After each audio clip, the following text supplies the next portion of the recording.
Hello, Magister. Our group is confirmed by Melanie Dueñas, Edison Donoso, María Belén Castro, and Aileen Murillo, and we're going to present about the pedagogical paradigms in education.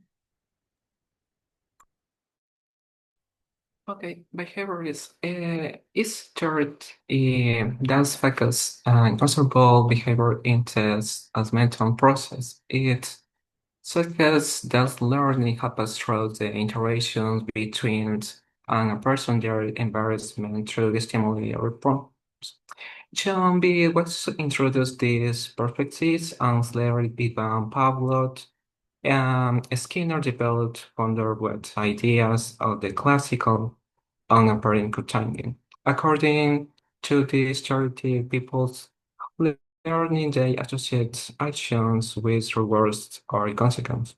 The environment plays a key role shaping behavior through repetitions and reinforcement. Memory is understood equations or habits, not storing information, but stored can in response through practice. Learning transference occurs when some behavioral learning in one situations can be used and another that is similar. Thank you. Okay. Behaviorism focuses on what we can see and measure behavior. It's not concerned with what's happening inside the mind, but rather how our environment shapes us. Its core idea is simple. A behavior following by a required is likely to be repeated. So, um, uh, but apply this in education um, by setting clear, observable goals. We don't want students to understand. We want them to solve or identify. Instruction is then structured in a cycle. The teacher presents a stimulus, the student provides a response, and if it's correct, they receive immediate reinforcement. It's that simple, but it's powerful methodology. Okay, consider an example. In an English lesson, students learn new words using pictures or flashcards. They get prize and stickers for correct pronunciation, but if they make a mistake, they repeat the words 3 times. Another example is in math. Students practice multiplication tables through drills, earning points for correct answer, while those who don't finish must practice more. Behaviorism helps teachers create structured, motivating environments where students learn step by step. In short, behaviorism gives us the tools to teach specific skills and manage the classroom effectively, based on the idea that practice and positive reinforcement are the keys to learning. Thank you. Cognitivism. So in the case of cognitivism, it's a learning theory that focuses on how people and students process the information and build internal knowledge. This emphasizes some mental processes like perception, memory, and problem solving. Some of the main theories about this foundation is Jean Piaget, that process the stages of cognitive development, Jürgen Bronner, David Ausubel, and Robert Gardner, who developed the night events of instruction. According to this theory, the learning occurs when students organize information and they connect what they already know, creating some mental structures called schemes. Therefore, the factors such as prior knowledge, motivation, attention, and the organizational content influence the learning.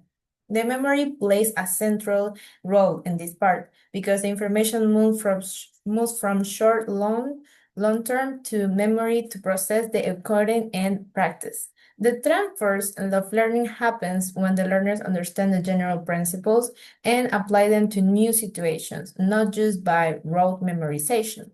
So the cognitive best explains the types of learning that require understanding, such as critical thinking, problem solving, or language learning. In the instructional design, the teacher should activate the prior knowledge and use visual organizers, provide guidance, and give some feedback.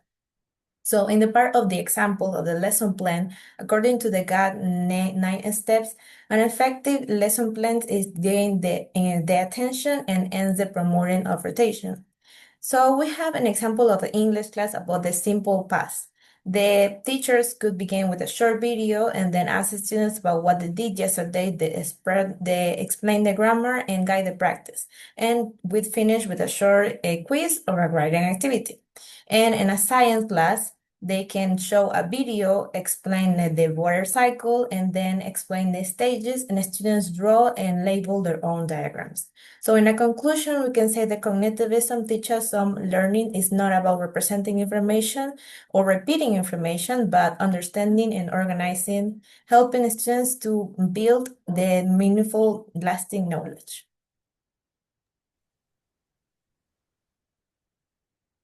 Now, constructivism is a learning theory developed by Piaget, Vygotsky, Brunner, and John Dietz. It explains that the student builds their own knowledge through experience, reflection, and interaction. Learning is an active process. The students don't just receive information, they create meaning from what they do and see. From the psychological view, learning happens when we connect new ideas with what we already know.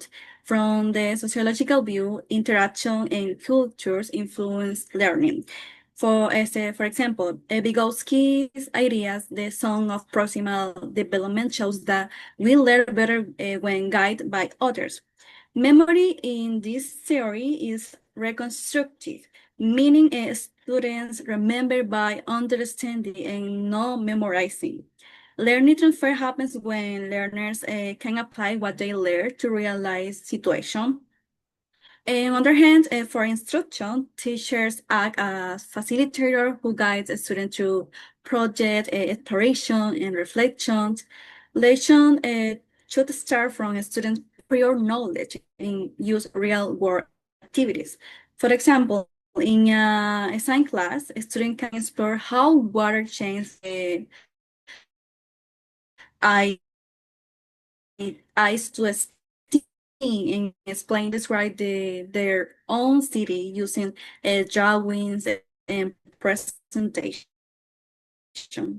And meaningful and social learning where the student discover knowledge by doing and thinking.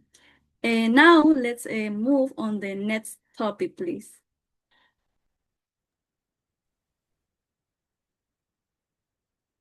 Okay, connectivism is a modern theory created by George Siemens and Steve Downes. It explains how learning happens in the digital age, where knowledge exists not only in your mind, but also in network and technology. Okay, learning occurs when we connect with people, data, and other resources. We learn by finding, sharing, and updating information through digital tools like websites, video, and social media. This theory, memory is distributed. Information doesn't have to stay in your brains. No, what matters is knowing where to find it.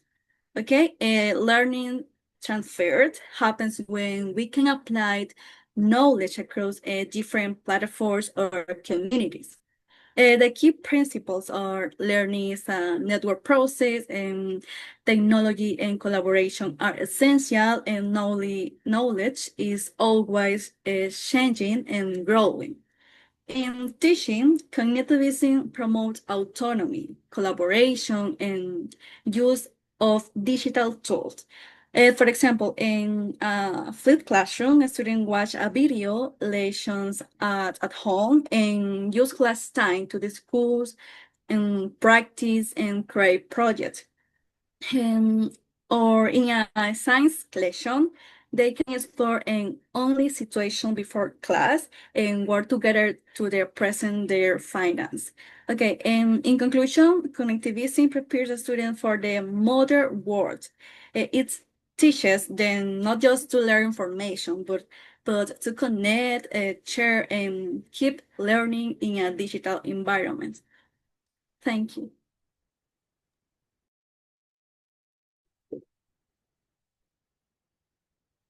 Okay, the universal design for learning is an educational framework that makes instructions accessible the engagement for every student. It recognizes the learners have different abilities, interests, the cultural backgrounds, so lessons should be flexible. The framework is based on three main principles: engagement, representations, and actions or expression. These principles encourage teachers to motivate the students in different ways. They present content through the multiple formats, allows for learning shows understanding using various methods, for example, writing, speaking, or creating visual projects. This approach is practiced and includes many lessons for the segment uh, from the different the beginnings, the reduce the rate. Effective strategies include using videos with captions, offering these materials, the different difficulty levels, is giving students options for assessment. When explaining lesson, teachers can be clear goals, use battery or activities and provide the different ways that just learning to get all the rich sources. Thank you. The next partner.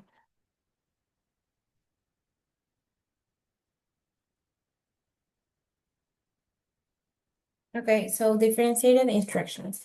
What is differentiated instruction? It's about a teaching approach that adapts instruction to meet the diverse learners' needs, some styles and abilities.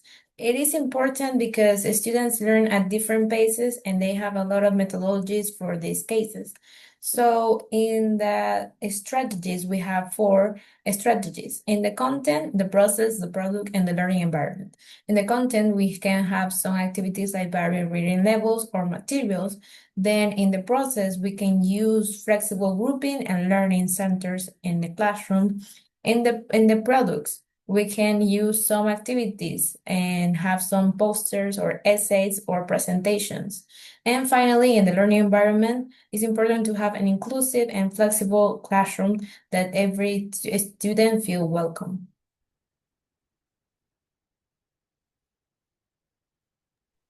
Well, we have a lot of benefits about differentiated instruction, but the most important one is that it maximizes each student's potential and success. When we personal teaching, students feel more motivated and engaged.